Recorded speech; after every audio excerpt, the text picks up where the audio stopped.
In 1991, the Philippines made a decision that would reshape Southeast Asian geopolitics. For decades. They kicked out the US military. But did this bold move backfire? After nearly half a century of hosting American bases, the Philippines Senate voted not to renew their military agreement. It was a powerful statement of independence. No more colonial remnants, no more unequal treaties that heavily favored the Americans since 1947.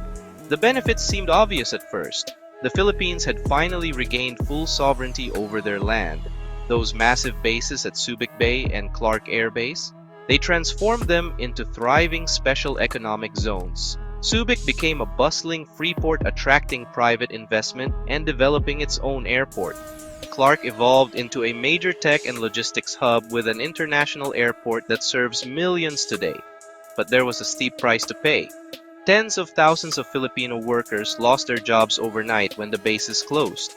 Local economies that had depended on American spending for generations suddenly crashed. Entire communities built around these installations faced economic devastation. More critically, the Philippines lost its security shield just as regional tensions were heating up. The country's own armed forces were under-equipped and couldn't fill the defensive gap left by departing American forces. The timing couldn't have been worse. In 1995, just 4 years after the Americans packed up and left, China quietly occupied Mischief Reef in what the Philippines considers their territorial waters. Without nearby US military presence, there was little deterrent to Chinese expansion in the South China Sea.